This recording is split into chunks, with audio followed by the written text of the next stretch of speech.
তো hello guys, আজ আমি আর আমার বোন চলে গেছিলাম বড় জঙ্গলে আমার এক পিপির বাড়িতে আলপনা দিতে। অ্যাকচুয়ালি পিপির বাড়িতে ছিল কালী পুজো, তো সেই জন্যই পিপি বলেছিল একটু আলপনা দিয়ে যেতে। তো পিপির রিকোয়ারমেন্ট ছিল খুব সিম্পল একটা আলপনা দিতে হবে, যেন খুব জাবড়া কাজ না হয়। আর একটা হাত পাখাও পিপি অর্ডার দিয়েছিল, তো সেটাও নিয়ে পৌঁছে গেছিলাম আজকে সকাল সকাল। এছাড়াও হাত পাখা ছাড়াও পিপি আমার কাছে আরও অনেক কিছু অর্ডার দিয়েছিল, যেটার ভিডিও আমি অলরেডি পোস্ট করে দিয়েছি।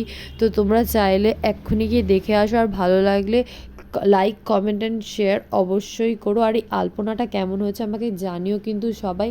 একটু মেজারমেন্টে গন্ডগোল হয়েছে, আই থিঙ্ক তোমরা বুঝতে পারবে।